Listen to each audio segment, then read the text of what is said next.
Hello, this is Joy News Today. I am Emefa Akosia Adeti. The bulletin is live from our studios here in Kokomlimle, Accra. Also live on DSTV channel 421 and Go TV channel 125 and all of our social media platforms at Joy News TV and around the world on myjoyonline.com. Top stories this afternoon. Employment Minister to meet Civil and Local Government Staff Association of Ghana to find a solution to the current impasse on appointment of birth and death registrar. We have details as some members defy the order to stay away from work. Also, Member of Parliament for Asin North James Jachi pushes for expedited process to enact law which will allow dual citizens to hold certain public offices.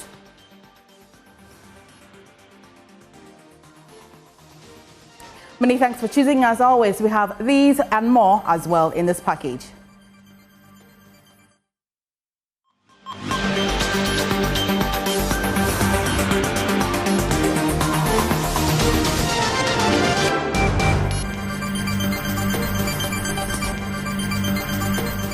Many thanks for choosing us once again. Now, on to our first story. The West African Examination Council says it will appeal on Accra High Court's rejection for a stay of execution concerning the order to release withheld WASSCE results. There's been a back and forth since December 30, 2024, after WAEC announced the withholding of results for approximately 10,000 WASSCE candidates across various subjects, citing alleged involvement in examination malpractices. On Thursday, an Accra High Court rejected a stay of execution appeal and asked WAEC to release the results. Speaking on Newsdesk earlier today, Head of Legal Affairs for WAEC, Reverend Victor Brew, said WAEC will appeal the decision of the court.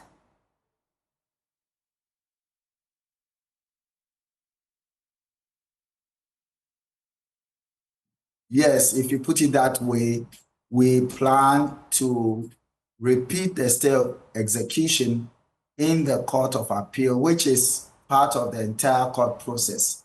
So if you went to the High Court and it gave a ruling or a judgment and you first, apply for stay of execution in that same court, if you are a lawyer of rich experience, you will know that it's more likely that the court will not grant the stay. But then that is the rule. So you do it, and then if it's not granted, you have the option of either complying with the ruling of the court or repeating the application in the Court of Appeal if you really believe in your case. And so we are going to explore that option. But first of all, we need to get a hard copy of the ruling or the judgment, if you like, and then we will actually then likely repeat the stay of execution in the Court of Appeal. Yes, I'm not sure it's about difficulty. It's actually about the fact that WAEC is still working. And so even as these candidates who are 10,000 over went to court, there are several candidates, others whose results have been worked on. And I can tell you that even as my colleague on the other side led his clients to court, we were not constrained by the very act of going to court from working on other results. And we have been releasing results, exonerating some candidates, canceling the results of others. So it's really this group of students who've taken us to court, and it's their right to take us to court, no qualms. It's also our right to also respond, no qualms. So for us, the process is just ongoing and there is no tussle. It's just that in a democracy, people have a right to ask why we took this action. If they are not satisfied, they can go to court. Nobody should stop them. And we also have the right to also respond to the court and exhaust all the processes. That is what it's really about. It's not about a tussle.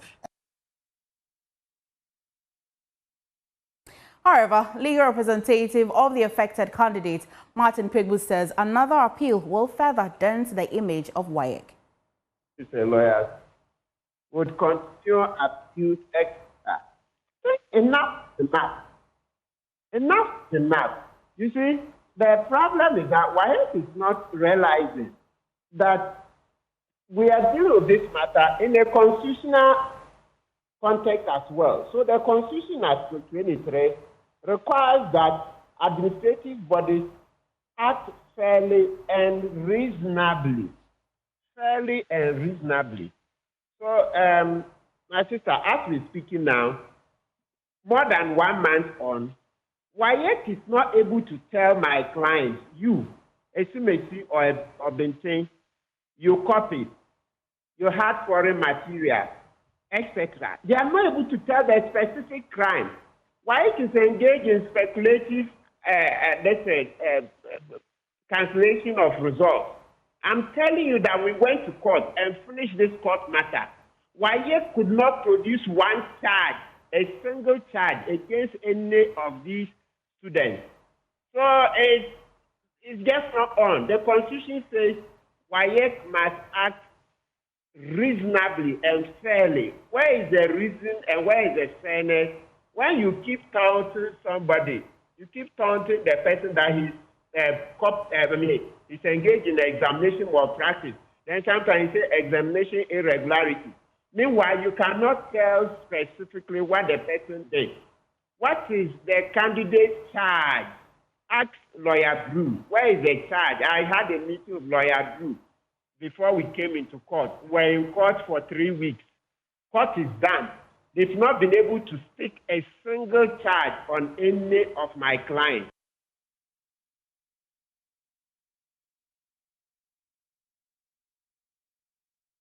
Now let's bring you some update on the ongoing CLOGSAG.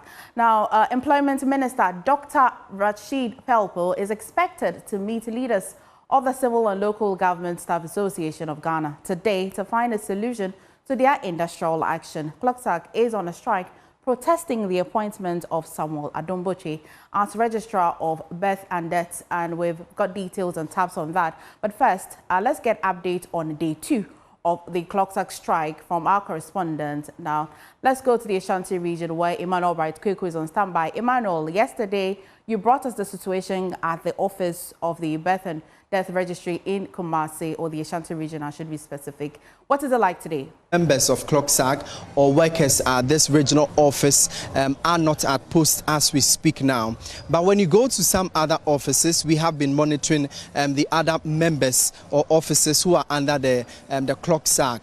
And when we went there, especially with the Controller and Accountants General Department here in the Ashanti region, we saw some offices had opened and met a number of people there, but they tell me that they did not come to work, but the offices have been opened, but they will not be responding to or attending to any clients who may be coming to the office to seek services. We also visited the Social Welfare Department here in the Ashanti region, and also when I went there, in some of the offices I saw some lights in there, and even got inside the offices and interacted with a few of the workers who are around, and they told me that they had actually come in for their personal purpose. That's why they came to the office, and not to serve any clients of a sort who should maybe come to the department to seek any kind of service. And so for them, it's a personal purpose and not really working. So you may want to call it a sit-down strike of a sort. And now we finally went to the Birth and Death Registry here in the Ashanti region. And I can't confirm to you that when I went there, the office itself, the gates to the office was locked. It was a burglar proof, and we found out that the door was locked and nobody was around, unlike yesterday where you had some clients coming to seek services, and they were told by the workers that they are actually on an industrial action. And so today, the office at the Birth and Death Registry here in the Ashanti region has been locked. Nobody was sighted around. And so for the many clients who had to troop in yesterday, they did not get any answers to what they were seeking for. And so even this morning, if you should go there, you are not going to get anything at all from them because they are not working. So this is currently the situation here in the Ashanti region, where we found out that some workers are in the offices, but they tell us that they came there for their own personal purposes and not generally to serve anybody at all. And so this has been the situation here from the Ashanti region. Over to you in the studio. My name is Emmanuel Bright Kweku. Right, away from the Ashanti region, I'll take you now to Oti region, where my colleague Peter Senu is on standby. Peter, what's it like in the Oti region?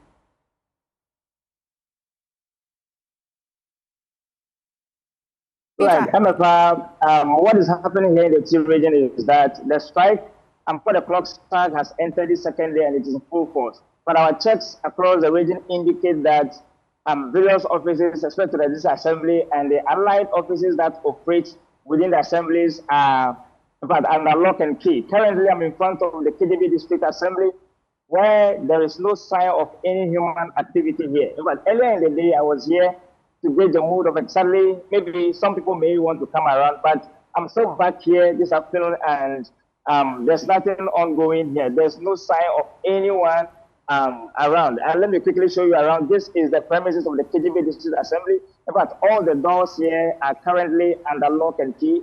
There is no sign of any human presence here. In fact, this bike here, I came here this morning, I saw this bike, and it is still parked here, but there's no sign of anyone here.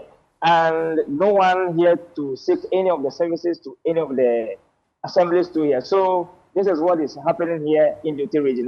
Right. Thank you so much, Peter. So Peter is also confirming that Oti region as well is experiencing the strike that CLOGSAG is embarking on. Would have taken you to the northern region to bring updates from Martina, but we're unable to bring that. But still on the story, a group calling itself aggrieved members of CLOGSAG say it is disassociating itself from the ongoing strike to protest appointment of birth and death registrar. Now, the group is, in a statement, have said, and I'll bring that on your screen shortly. It says that aggrieved members of CLOGSAG write, "We find this directive unjustified and irrelevant to our conditions of service. This call for a strike is a misplaced priority. The national executives should," and they're highlighting the point, "concentrate on the negotiations of the minimum wage and get workers a better offer." I go to the next point that says that ensure better working conditions for staff of the local government and civil service. Ensure the implementation of the enhanced salary structure without further delay. Also, immediately halt the unlawful deduction of the Pempase Tier 3 from our salaries, which began illegally in February 2023. We disassociate ourselves from the strike and will report to work as usual. We urge CLOGSAG leadership to act in the best interest of workers by addressing these pressing issues. We wanted to get a bit more details on this one. This also confirms that what Martina brought to us yesterday from the northern region, that not all members of CLOGSAG up there are part of the strike. But after the engagement with the minister today, we'll bring you updates. But let's take you now to Parliament, where Member of Parliament for Asin North, James Jechi-Kwesin, is pushing for an expedited process to amend the constitution to allow dual citizens hold public offices. Under the current dispensation, dual citizens cannot become members of Parliament or ministers or hold other such offices. In the last Parliament, a bill to amend the constitution passed the second reading stage, but was not passed before the House expired. Making a statement on Black History Month, Mr. Jechi-Kwesin, who was prosecuted for allegedly getting elected as MP while on a dual citizenship, insisted the time is due for a change in that law.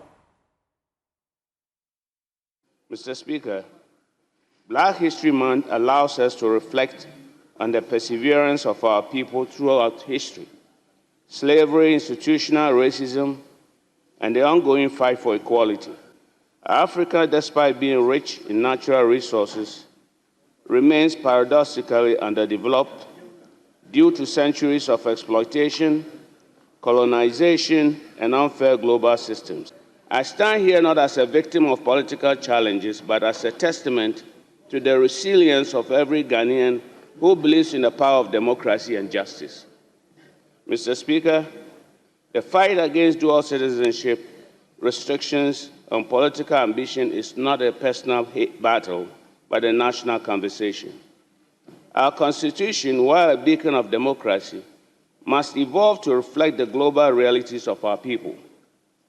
How do we marginalize those who have sought better opportunities abroad, yet remain deeply connected to Ghana?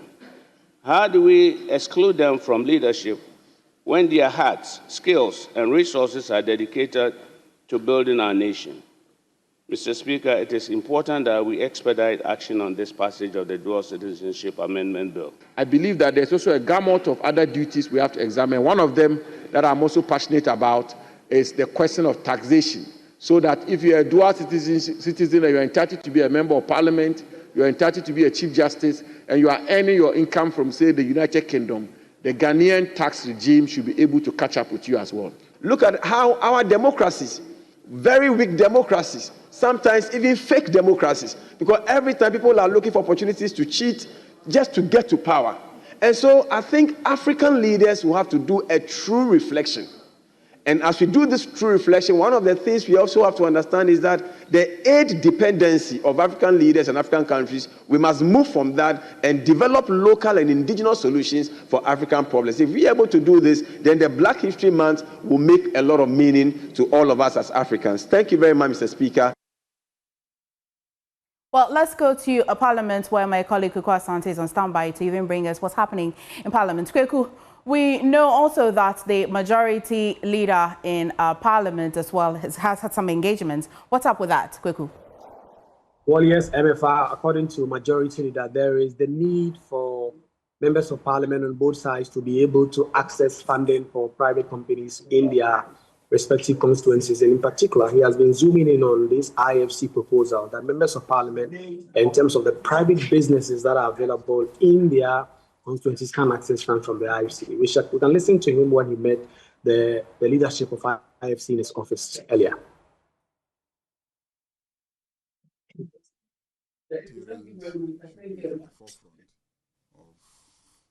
Linking industries to funding sources, and also trying to shape policy that will enable the development of industry. Indeed, what we saw at the garment factories in Accra, the number of young people who are employed there, the quality of products that are manufactured here in Ghana, it will amaze you that a lot of the things that you are buying in shops in New York and in London and Brussels and other places are actually made here in Accra, except that you don't know they are made in Accra. And I was quite impressed that there's been that improvement in the quality of work at our garment factories. But it still remains very small, and there's a huge potential.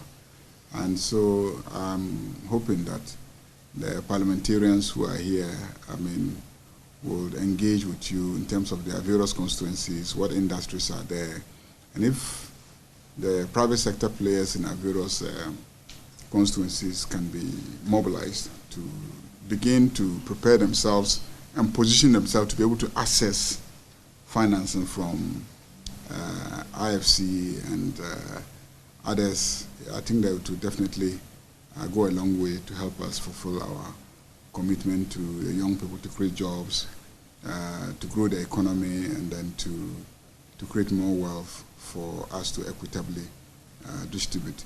So I'm happy that you are here. The leader there speaking. I'll go back to Kweku. Kweku, what's most expected in the House? The statement has just been presented. We now have confirmed the President John Dramani Mahama will present his inaugural State of the Nation address of his second term to Parliament next week, Thursday. MPs have been urged to be seated by 9:15 a.m. The indication is that as soon as the President enters the precincts of Parliament and enters the chamber, MPs will not be allowed to come in. And so that confirmation has been given. Next week, Thursday, John Mahama presenting his inaugural State of the Nation address. But also today, we expect that the report of that special committee to investigate the chaos at the appointment committee may come. Was expected to come yesterday. It couldn't because of a few administrative issues. And so after the business statement, that report may be put on the floor for a debate and ultimately a decision. But we understand there's a lot of haggling on the back. Alexander Femi-Makin has raised some concerns about a so-called bias of the chairman. We understand the Speaker is trying to iron out those issues. And so if they're unable to finish today, perhaps that report will be pushed to next week before the State of the Nation address is taken next week, Thursday. All right. Thank you, Kweku. Thank you so much for bringing us updates from Parliament. I'll take you now to where the Minister for Energy is touring the West African gas pipeline, and my colleague Steve Ayite Mensah is on standby with updates. Steve, the tour started, I guess, but what updates can you bring us?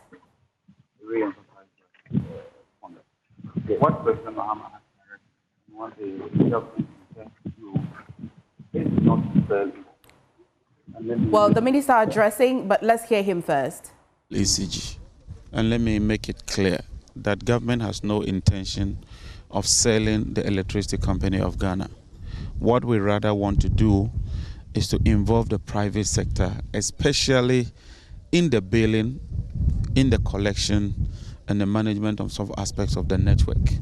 The shares of ECG will remain intact, no share will be diluted, and we have no intention of selling ECG.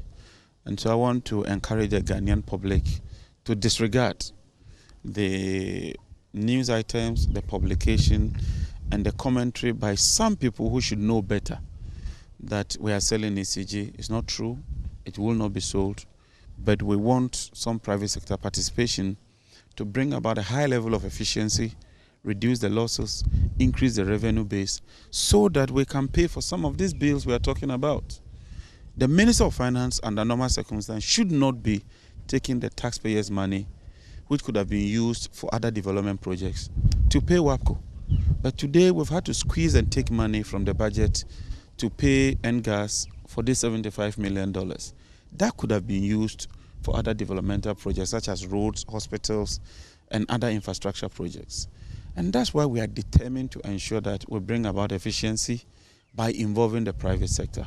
Thank you very much. Thank you. We wanted to know what's causing the recent power outage. Like I said, we are producing just enough to supply the demand. But because we have one plant, slight problem, it leads to a challenge. But the engineers are able to move quickly to resolve it. And so you realize that even when we have a slight challenge, within a couple of hours, it is restored. But if we had the reserve, if we had a backup, when one plant goes down, another plant quickly takes over. But because of what we inherited and the poor and fragile nature of the electricity system that we inherited, today we simply have no reserve margin, not even 1 megawatt of reserve margin. So occasionally and periodically, as we go through this 1 month period, if one plant develops a slight challenge, then you have the challenge that you witness and what you are talking about. But I thank the engineers. Anytime there's a challenge, they quickly move in and try to restore the plant back. And so rest assured, we are doing everything we can to ensure that we have supply of power. We'll continue to hold the system. But after the pigging exercise, we're going to see a very much more improved delivery of electricity power, and we'll have the redundancy and the margins that we require. But as I said, we have to deal with the financial challenges, which is also critical. Thank you. NGAS has been indicating that he has issued a statement to VRA indicating that there's an area of Thank you very much. Thank you very much. Thank you very much. Well, MFR, that was the Minister of Energy and Green Transitions. He has been touring the facility, the West African Gas Pipeline Company station here in Tema. He has also been indicating that they will resolve the power situation and the power outages currently being experienced. Reporting from Joy News from the Tema, the West African Gas Pipeline Station. Right. Thank you so much, Steve, bringing us update on the tour that the Minister in charge of Energy and Green Transition. Now, he's been touring the West African Gas Pipeline, as my colleague has been telling you, and giving us assurances that they're going to be solving these power intermittent outages. Now, moving away from that, government says it's working to address challenges in the education sector with the National Education Forum. Esther Nkrumah visited Accra Technical University, where she spoke with students who shared the reforms they want to see in the education sector. The National Education Forum kick-started on Tuesday, 18 February, with key stakeholders in the sector to discuss reforms in the education sector. We're here today at the Accra Technical University to interact with some students to share their view on some of the changes they would like to see in the education sector. Hi guys. Hello. So I have here with me Francis. Yes. How are you doing? I'm fine, thank you. As a student, what are some of the changes you're looking out to see in the education sector? I'm looking forward to see reform issues that address inadequate infrastructure, outdated curriculum, and insufficient resource. But especially, I would look forward to see improvement in the quality of education, especially in the rural areas. Okay. So I'll come to you, Fafa. As a student, what reforms do you want to see? All right, so just like my colleague said, he spoke about infrastructure. So we are looking forward to the government helping the various schools to build infrastructures to help with the students so that students don't get admission, come to school, and then they probably do not have classrooms to sit. We encourage the government to do their possible best so that they will be able to provide classroom facilities and even some computers that will be needed, because as a technical school we do technicals, so we want the government, whilst he's helping other schools, he should also look at us as well, the fashion department, so that if they can give us some sewing machines, and even with the engineering department, the building department, we just want them to focus in education to make sure that all the necessary facilities that we need to have a good education, we have it. So Caleb, what would you also want to see? Oh, I would like to see like a modification in the curriculum, because you see, I think right now the job opportunities in the market has really changed, and there have been a lot of dynamics there. So I think maybe if the curriculum is being modified a bit, it's going to help suit what we students are being pursued in the university. So if maybe I'm a medical laboratory student, I'm done with medical laboratory, and there are less hospitals around, where am I going to work? So if maybe other courses too can be introduced, that is going to help me that I'm a medical laboratory student, but also want to pursue, let's say, trading in farming or other activities too. Then if the med lab doesn't work, then I will look the other way around. Okay, so modification of the curriculum, and you also want improvement in infrastructure. One of the key issues that would also be looked at in the education forum is the issue of the free SHS policy. So we have people that say that let the free SHS policy be scrapped off completely. We also have a school of thought that argues that if I have my own money, let me pay for my children and let the free SHS policy cater for the less privileged. I'll start with you again, Caleb. In your own opinion, do you want the government to maintain the free SHS policy the way it is, or you want a review in the free SHS policy? I want the free SHS policy to be reviewed, in a way that there have to be a set standard for the grading systems, which is the basic education exams. Maybe there has to be a cutoff point of, I grade maybe 20 or 22, so that the free SHS won't be available to every student. Someone will be getting a grade 40 and will be given access to the free SHS. It shouldn't be that way. Yeah, as my colleague said, the free SHS should be reviewed. It should be in the form of scholarship. Those who are brilliant but needy could enjoy the free SHS, but those who can afford to pay their fees should pay. Well, I believe that the free SHS is a good policy, and I would want the new government to continue with it. Those who feel they have their money should go to private secondary schools, because we have private secondary schools. Another promise that the president made during his campaign was that he was going to cover tuition for first-year students in the university. With Ghana's current economic situation, do you think this is what we need to provide access to quality higher education for students? I'll start with you, Mabel. We don't need that for now. So after paying their first year tuition, what next? Second year, what happens to them? Will they drop out? Or do they have to go and look for their own ways and then come and pay their fees?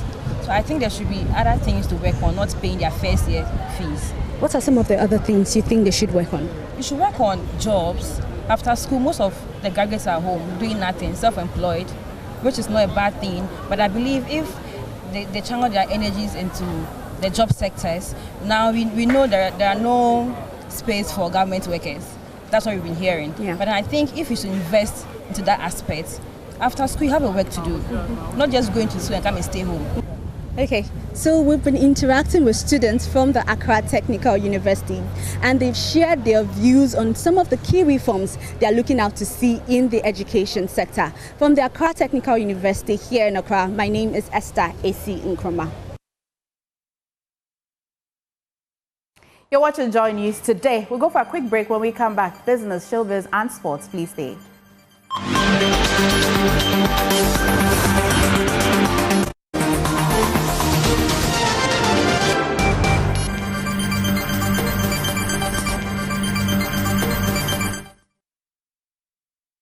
Welcome back to Business here on Joy News today. My name is Winston Taki, and out of us, business story. The group CEO of the defunct UT Bank, Prince Kofi Amwabin, has launched Volume 3 of the UT storybook titled Fateful Decisions. The book captures the bank's journey, successes, and challenges. In an interview with Joy Business, Captain retired Amwabin highlighted the tough decisions business owners are confronted with to survive in Ghana's economic challenges. Launch of the UT Bank story, Volume 3, Fateful Decisions, highlights the bank's remarkable highs and lows, as well as valuable lessons and strategies relevant to businesses, individuals, and organizations. Former CEO of the defunct UT Bank, Prince Kofi Amwabin, spoke to Joy Business about the inspiration behind the book. We wrote a second book, and we still had enough information to give others, so we couldn't include that of the bank. So then we wrote a second book, Building a Winning Team. And I talked about UT branching out, the various subsidiaries, the head office, going to Nigeria. That's a lot of story. So we reserved this final one for the bank. How we got into banking in the first place, how we acquired the bank, the decisions that we took, and the book's title, by the way, is Fateful Decisions, because every decision that we took and what the government took and what people around us took had effect on UT in building it up to become a Bank of the Year at one stage with innovative products and with love and a great brand, and then finally to the revocation of the license, which caused the demise of UT. So this book is completely about the bank, and it's very, very educative as usual. And of course, we tell the story as it is. So how we decided that we're going to buy a bank, how we bought the bank, how we financed the acquisition of the bank, and how we started building the bank, the culture of the bank, processes and everything is all there. And it's the best book by far, if you ask me. Renowned businessman and executive chairman of Jonah Capital, Sir Sam Jonah, also emphasized the power of resilience, a key theme echoed throughout the book.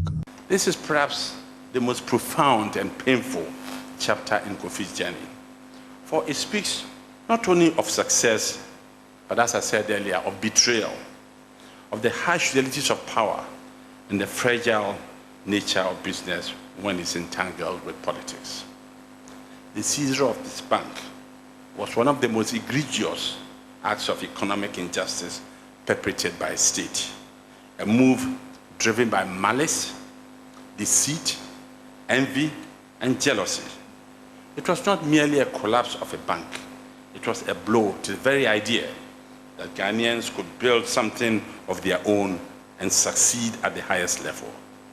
It sent a chilling message to entrepreneurs and innovators that no matter how hard you try, no matter how hard you work, how well you play by the rules, your success can easily be undone by those in power. Yet, despite this very painful chapter, Kofi's spirit continues to soar. It remains unbroken. He has chosen to tell his story not from the place of bitterness, but from a place of reflection. His resilience is a testament to the fact that true success is not measured merely by financial gains, but by the impact one leaves. Co-authored by George Bintum Isiam, the UT Bank Story, Volume 3, Fateful Decisions, was launched in the presence of prominent businessmen, politicians, friends, and well-wishers who participated in the book's first auction.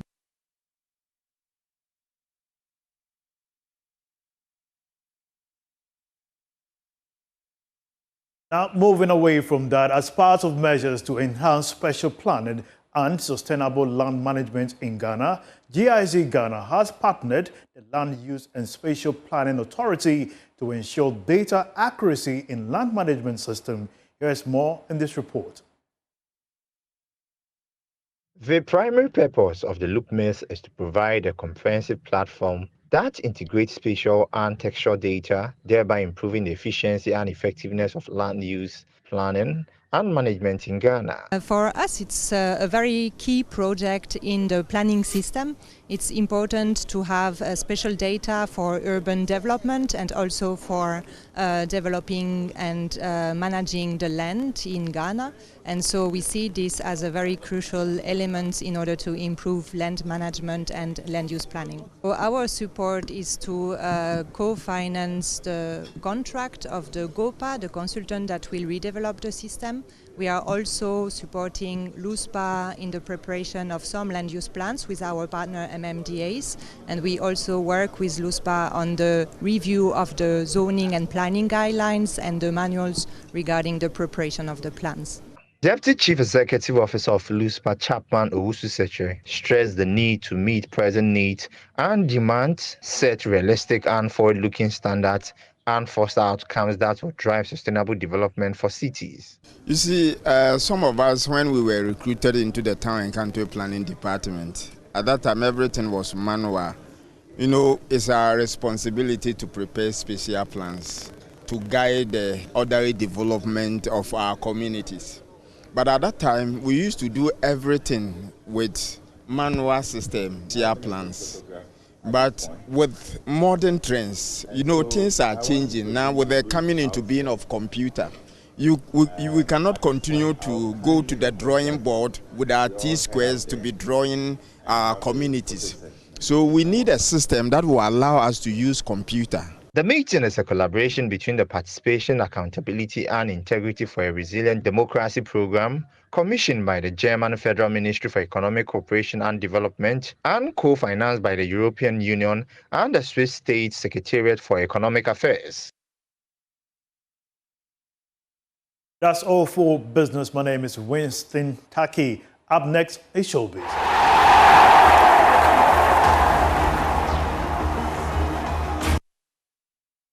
Time now to bring you sports here on Joy News. Today with me, Muftau Nabila Abdullah. The round of 16 of the UEFA Champions League draw happened just a couple of minutes ago, and it is a repeat of the 2014 and 2017 final in this stage of the competition, as Real Madrid, the defending champions of this competition, comes up against Atletico Madrid. So these are the fixtures. We'll have PSV come up against Arsenal, Real Madrid versus Atletico Madrid, Paris Saint-Germain will come up against Liverpool. There's Club Brugge versus Aston Villa.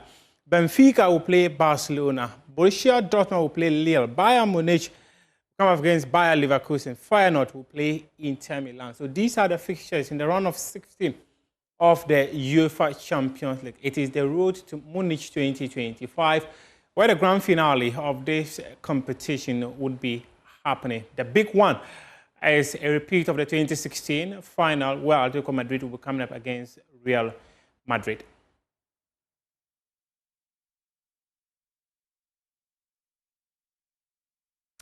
In our next episode of Prime Take, we are speaking to former Ghana defender Sam Fuyu Johnson. He's been speaking about the decision of the Ghana Football Association to keep Otto Addo as head coach of the national team, despite his failure to qualify the country to the next edition of the African Cup of Nations. Charlie, it's very sad. It's very sad. And how do we fight it? How do we fight this hooliganism thing? You know, because the punishment is not enough. You understand me? The punishment is not enough.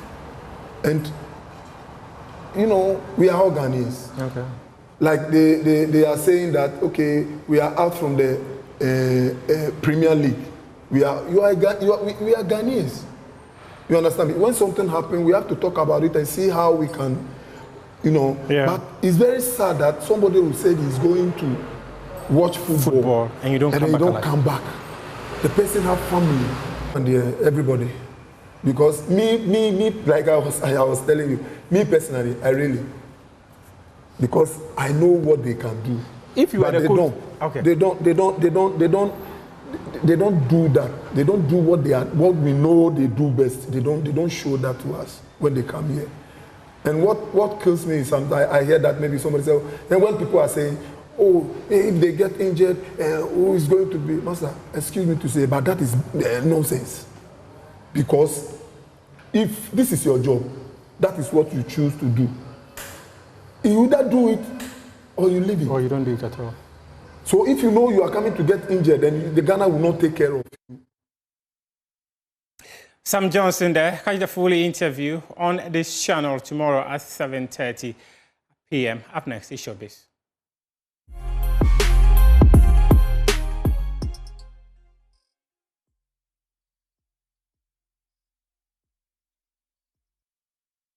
Hello there, good afternoon. Welcome to the Showbiz segments with me, Jacqueline and Samar Yeboah. So a story for the day, Ghana's entertainment industry is in mourning as veteran actor Mawuli Yao has passed away at the age of 63. The legendary actor, known for his commanding presence on the stage and screen, succumbed to severe burns after a tragic house fire. His death, which occurred on February 20th at Ridge Hospital, marks the end of a remarkable 45-year career that shaped Ghanaian cinema and theatre. We have more in the following report. Oh, Gigi. That is your name. What is the meaning? Oh, crocodile. The final curtain has fallen on one of Ghana's finest actors, Mawuli Yao, whose performances captured the heart and soul of Ghanaian storytelling, has taken his last bow. On February 7th, tragedy struck. A fire erupted at his Accra residence while he slept, reportedly due to an electrical fault. With no clear escape route, the flames consumed nearly half of his body, severely damaging his respiratory system. Information that an elderly man was involved in severe fire accident and might need our support. Okay. Yeah, and might need our support. This because we have ears to the ground as a foundation. We have ears to the ground at Ridge Hospital. You know, we go there. We go to Korle Bu Teaching Hospital. We've been working with the hospital course of the foundation, and so we got this information. And then we got in. When we got in, we realized that truly there was an emergency situation because of the burns that Mr. Mawuli Semevo had incurred. And he needed emergency support. Despite effort from medical professionals and overwhelming public support, he succumbed to his injuries at Ridge Hospital. Born and raised in Choko, Semevo's journey from a young theatre enthusiast to an industry icon was nothing short of inspiring. His breakout role in Firestorm established him as a powerhouse, and his performances in The Lost Two, Cotton Twinnies, and The Good Old Days solidified his legacy. What was that my son seemed to have lost total concentration in class for the past 3 weeks. While classes were going on, he had often been found bending down to read something on the lap. As tributes continue to pour in, the film and theatre community is left grappling with an irreplaceable loss. Though Mawuli Semevo is gone, his legacy will continue to shine a beacon for Ghanaian storytelling, reminding us all of the power of art. For Joy News, I'm Jacqueline and Samar Yeboah. Well, joining us on Zoom is CEO of Beyond Burns International, Judith Ketu Addison, with more details on the story. Judith, good afternoon. And how are you feeling about this? Hi, Jackie. Thank you so much for inviting me onto this call. It's a truly, truly sad time for all of us, especially for us in Beyond Burns. We want to send commiserations to the family. This is a hard blow. So yes, commiserations to the family and to all of us Ghanaians, because we have lost one great actor. I mean, you've been in the middle of all this. Your video went viral when when the issue happened. But have you been in touch with the family since the incident occurred last night? Yes, I've been speaking to family yesterday. I started yesterday. This morning I've called in. Everybody is sad, as is expected, because although we saw how severe his wounds were and everything, we still were hanging on to hope. So this still comes as a big shock to all of us. Okay. Do you know the arrangements now? Have you heard from the family on the upcoming arrangement? No, not yet. Not yet. All right. Thank you very much. And we'll be speaking to you more later in subsequent bulletins. May Mauli Semevo's soul rest in perfect peace. Away from that story, two of Nigeria's biggest music giants, WASSCE and Davido, have once again proven that Afrobeat is a global powerhouse. The duo clinched top honors at the 2025 NAACP Image Awards, adding more trophies to their already impressive collections. Image Award goes to WASSCE, featuring Brent Faiyaz, Piece of My Heart. The 56th edition of the NAACP Image Awards saw WASSCE and Davido flying the Nigerian flag high. WASSCE bagged Outstanding Duo, Group or Collaboration Award for his hit song with Brent Faiyaz, making history as the most awarded Nigerian artist at the NAACP Image Awards with 6 wins. Davido, on the other hand, secured the Outstanding International Song Award for his collaboration with Chris Brown. Because when Davido and Breezy link up, magic happens.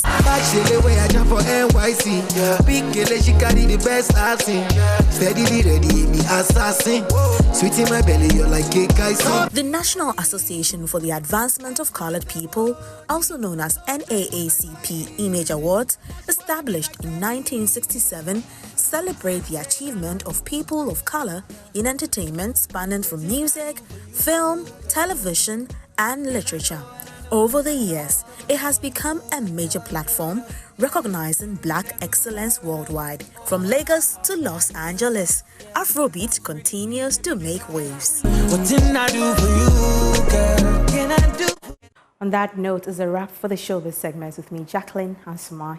Over to you, Emefa Akosiadeti. Thank you so much, Jackie. That was a rather sad way to end the bulletin, but his soul really rests in peace. Veteran actor Mauli Semevo. But that'll be all for today, and that'll be it for the week as well. My name is Emefa Akosiadeti. For more news, do log on to myjoyonline.com. And today you'd find the biggest and the top story. Gregory Afoko granted 500,000 Ghana cedis bail after almost 10 years in remand. The details and this story has been happening and has been unfolding. You can actually go in there and read the backstory of what happened. But thank you so much for joining us today. Do enjoy your weekend. Let's go home.